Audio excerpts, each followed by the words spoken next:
ప్రస్తుతం మనతో పాటు BRS firebrand Pawan Goud ఉన్నారు, మాట్లాడించే ప్రయత్నం చేద్దాం. చెప్పండి, కేటీఆర్ బీసీల పట్ల ఎలాంటి స్టాండ్ తీసుకోబోతున్నాడు? కేటీఆర్ గారు బీసీల పట్ల, బీసీలకు జరుగుతున్న అన్యాయం పట్ల యుద్ధం ప్రకటించబోతాడు కాంగ్రెస్ పార్టీ మీద, కాంగ్రెస్ ప్రభుత్వం మీద, రేవంత్ రెడ్డి మీద.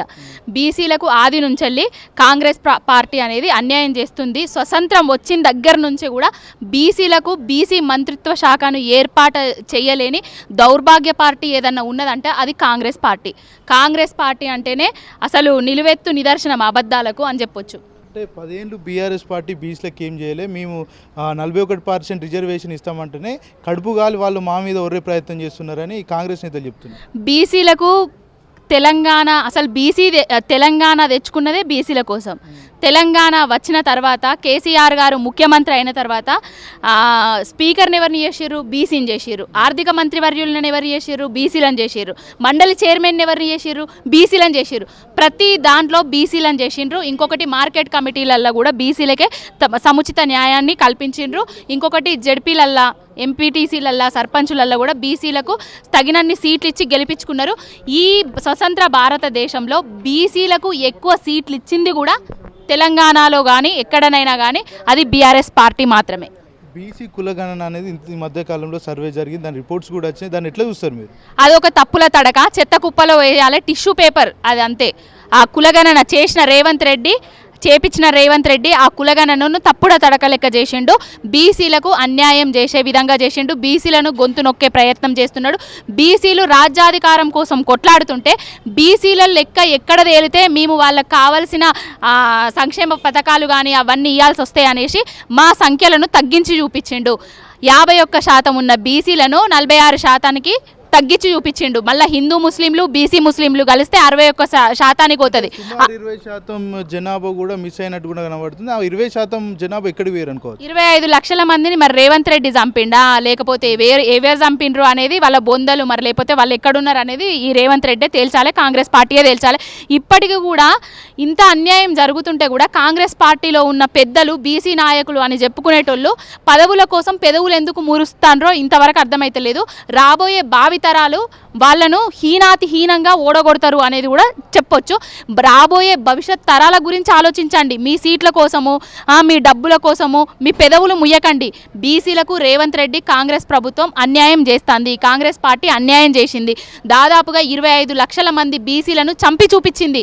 వేరే క్యాస్ట్ వాళ్ళు పెరుగుతారు ఎట్లా జనాభా సంఖ్య, మా బీసీ వాళ్ళేమో తగ్గుతారు ఎట్లా?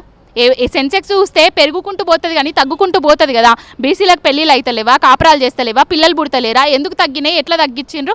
రేవంత్ రెడ్డి అనేటైనా ఏంది కులగణన అనేసి ఒకసారి బయటకు వచ్చి చెప్పాలి అని కోరుకుంటాను. సంబంధించి 160 కోట్లు వెచ్చించి సర్వే చేయించారు. సర్వే కూడా చాలా పటిష్టంగా చేసామని కూడా కాంగ్రెస్ పెద్దలు చెప్తున్నారు. ఇప్పుడు 160 కోట్లు చేసిన సర్వే, ఆ సర్వేల తప్పుల తడకద ఉన్నది అనేసి సమగ్ర కుటుంబ సర్వే చూపిస్తుంది. కాబట్టి దాన్ని ఆన్లైన్ నుంచి వెళ్ళి డాటా మొత్తం డిలీట్ చేయడం జరిగింది. దీంట్లోనే తెలిసిపోతుంది కదా ఇదో తప్పుల తడక. వాళ్ళ అబద్ధాన్ని, వాళ్ళ పాపాలను కప్పిపుచ్చుకోవడానికి అన్ని మాయం చేస్తున్నారు, డాటాలను కూడా మాయం చేస్తున్నారు. అసలు కాంగ్రెస్లో ఉన్న ఎమ్మెల్సీ కూడా చెప్పిండు కదా, ఏం చెప్పిండు? ఇది తప్పుల తడక, కులగణన అనేది తప్పు, అసలు మా బీసీలకు అన్యాయం చేసింది అనేసి ఆ పేపర్లను కూడా అది కాల్చడం కూడా జరిగింది. మనం అందరం చూసినాం కదా. వాళ్ళ దాంట్లో ఉన్న ఎమ్మెల్యేలు కానీ ఎమ్మెల్సీలు కానీ వాళ్ళే దాంట్లో తప్పుల తడక అని చెప్తున్నారు. అంటే బీసీలకు కూడా మేము చాలా వరకు ప్రాధాన్యత ఇస్తున్నాం అంటున్నారు.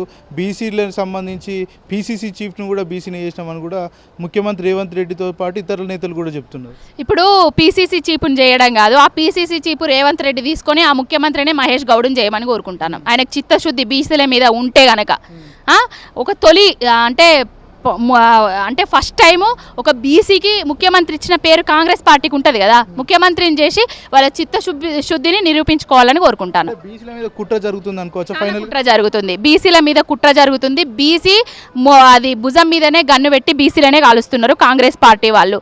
ఎవరైతే తప్పు అని చెప్తున్నారో వాళ్లకు బీసీలతోటే సోకాజ్ నోటులు పంపిస్తున్నారు. అదంతా చూస్తున్నాం కదా మనము. ఇదంతా రేవంత్ రెడ్డి ఆడిస్తున్న, బీజేపీ ఆడిస్తున్న గేమ్ ప్లాను. బీసీల కోసం కేసీఆర్ గారు తెలంగాణ రాష్ట్రాన్ని తీసుకొచ్చిండు. తెలంగాణ రాష్ట్రంలో తెలంగాణ రాష్ట్ర పోరాటంలోనే 2003లోనే బీసీ సాధికారిత కోసం ఒక సర్వే కూడా తీసుకొని వచ్చిండ్రు. ఇంకొకటి స్పెషల్ కేంద్రంలో బీసీ మంత్రిత్వ శాఖను ఏర్పాటు చేయాలని కేసీఆర్ గారు కృష్ణయ్యను, మన బీసీ కమిషన్ వక్లాగర్ కృష్ణమోహన్ గారిని, మస్తు మంది నాయకులను, బీసీ నాయకులను తీసుకుపోయి, ఆలే నరేందర్ గారిని తీసుకుపోయి కేంద్రంలో ఉన్న, అప్పుడున్న ప్రభుత్వంలో ఉన్న మన్మోహన్ సింగ్ గారిని కూడా కలవడం జరిగింది. తెలంగాణ రాష్ట్రం ఏర్పడ్డ తర్వాత బీసీల సంక్షేమమే ధ్యేయంగా గొల్ల కుర్మ సోదరులకు గొర్రెలనిచ్చిండు. మళ్ళీ తర్వాత ముజిరాజ్ సోదరులకు చేప పిల్లనిచ్చిండు, చెరువులలో నీళ్ళని తీసుకొచ్చిండు. గౌడన్నలకు చెట్టు రకం పన్నును రద్దు చేసేసిండ్రు, పెన్షన్లు ఇచ్చిండ్రు. మళ్ళీ తర్వాత తాడి చెట్టు మీద పడిపోయి చనిపోయిన వాళ్లకు ఎక్స్గ్రేషియా పెంచి ఇచ్చిండ్రు. తాటి వనాలను ఏర్పాటు చేసుకోవడానికి గ్రామాలలో స్థలాలను కేటాయించిండ్రు. నీరా పాలసీని తీసుకొచ్చిండ్రు. పద్మశాలి సోదరులకు మగ్గాలను తీసుకొచ్చిండ్రు, బతుకమ్మ చీరలను ఇచ్చిండ్రు. నేతన్నల ఆనాటు కాంగ్రెస్ ప్రభుత్వంలో ఉరిసిల్లాగా ఉన్న సిరిలసిల్లా చేసిండు కేసీఆర్ గారు. మళ్ళీ అదే కాంగ్రెస్ ప్రభుత్వం ఉరిసిల్లా చేస్తున్నది. ఇప్పుడు నేతన్నల పొట్టలు కొట్టుకుంటూ ఆకలి చావులకు, ఆత్మహత్యలకు కేర్ ఆఫ్ అడ్రస్ అవుతున్నది కాంగ్రెస్ రేవంత్ రెడ్డి సర్కారు. ఇన్ని పథకాలు చెప్పారు బీఆర్ఎస్ ప్రభుత్వ హయాంలో, ఇన్ని పథకాలు కూడా అమలైనాయి అని చెప్పారు. మరి ఇవన్నీ ఇంప్లిమెంటేషన్ ఇప్పుడు కాంగ్రెస్ ప్రభుత్వంలో జరుగుతున్నాయి అనుకోవచ్చు. ఎక్కడ జరుగుతున్నాయండి? గొల్ల కుర్మ సోదరులకు గొర్రెలు ఇస్తలేరు, నేతన్నలకు గీతన్నలకు ఇస్తామన్నవి చెప్పినాయి, ఎవ్వి ఇస్తలేరు. ఇంకొకటి గురుకులాలను తీసుకొచ్చి, అంటే విద్యాపరంగా ఆర్థికంగా ఎదగాలనే ఉద్దేశంతో గురుకులాలను కూడా తీసుకొచ్చి, జ్యోతి బాపులే విద్యాలయాలను కూడా తీసుకొచ్చి, స్కాలర్షిప్లను తీసుకొచ్చి దూర విద్యకు 20 లక్షల రూపాయల స్కాలర్షిప్ను కూడా ఇవ్వడం జరిగింది కేసీఆర్ గారు. మరి ఆ స్కాలర్షిప్ ఇస్తాడా? బీసీ గురుకులాలను ఎట్లా నిర్వీర్యం చేస్తాడో మనం అందరం చూస్తూనే ఉన్నాం. గురుకులాలలో బీసీ బిడ్డలు చదువుకొని ఎదగాలన్నది కేసీఆర్ గారి పాలసీ. గురుకులాలను నిర్వీర్యం చేసి బీసీలను చదువుకోకుండా కింది స్థాయికి దిగజార్చాలనేది రేవంత్ రెడ్డి కాంగ్రెస్ సర్కార్ పాలసీ. మనకు అర్థమవుతుంది కదా. రోజుకొక విద్యార్థి గురుకులాలలో పిట్టల్లాగా రాలిపోతున్నారు, పురుగులన్నం పెట్టి చంపేస్తున్నారు. ఏవైతుందో మనం అందరం ఉన్నాము. స్వతంత్ర భారతదేశంలో బీసీలకు 2 జాతీయ పార్టీలు కలిసి ద్రోహం చేసినాయి అనేది వాస్తవము. బీసీ మంత్రిత్వ శాఖను ఏర్పాటు చేయకుండా ఇప్పటికీ కూడా కాలయాపన చేస్తున్నాయి 2 పార్టీలు. అంటే కాంగ్రెస్ పార్టీ అంటేనే బహుజనుల పార్టీ అని రేవంత్ రెడ్డి చెప్తుంటాడు. మరి బహుజనులు ఇంత ఇబ్బందులకు గురవుతున్నారు. బహుజనుల కోసం రేవంత్ రెడ్డి అనేటోడు ఏం చేసిండో చెప్పాలి. బహుజన పార్టీ అంటే 6 నెలలలోనే అధికారంలోకి వచ్చిన వెంటనే బీసీ రిజర్వేషన్ను 42% పెంచిస్తా స్థానిక సంస్థల ఎలక్షన్లలో అని చెప్పినావు. ఏంటిది? 20,000 కోట్ల రూపాయలను సంవత్సరానికి అది వాళ్ళ దాంట్లోకి తీసుకొని ఇస్తా అని చెప్పిండు, 1,00,000 కోట్లకు చేస్తా అని చెప్పిండు. ఏమిచ్చిండు ఇప్పటి వరకు? 20,000 కోట్లు కాదు కదా, 20 కొత్తలు కూడా బీసీ సబ్సిడీలు కానీ రుణాలు కానీ ఎవ్వి కూడా ఇవ్వట్లేదు. బీసీ బిడ్డలే ఎక్కువ ఉంటారు కళ్యాణ లక్ష్మిలో కూడా. కళ్యాణ లక్ష్మిలో తులం బంగారం కూడా ఇస్తలేడు. ఆ కళ్యాణ లక్ష్మి చెక్కులు కూడా బౌన్స్ అవుతాయి. తెలంగాణలో ఏ విధంగా అయితే ఏడాదిలో అభివృద్ధి చేస్తామో అదేవిధంగా ఢిల్లీలో కూడా అభివృద్ధి చేస్తామని మొన్న కాంగ్రెస్ సంబంధించిన ప్రచారంలో ఢిల్లీలో కూడా చెప్పిన పరిస్థితి మనం చూసినాం. ఇప్పుడు తెలంగాణ జనాలు నమ్మి మోసపోయినరు, ఢిల్లీ ప్రజలు నమ్మి మోసపోలేదు కాబట్టి బీజేపీ వాళ్ళకి అధికారం ఇచ్చిండ్రు. కాంగ్రెస్ మోసపూరితమైన హామీలు ఇచ్చింది, వాళ్ళని నట్టేట ముంచుతుంది తెలంగాణలో అనేది వాళ్ళకి అర్థమైంది. ఢిల్లీలో కానీ, మహారాష్ట్రలో కానీ, అస్సాం ఎక్కడ కానీ కాంగ్రెస్ పార్టీకి సింగిల్ డిజిట్ కూడా రావట్లేదు. గుండు సున్నాలు పెట్టుకొని వస్తాండ్రు. అంటే వాళ్ళ చిత్తశుద్ధి, వాళ్ళ నైతికత ఏ విధంగా ఉన్నది అనేది చూడాలి.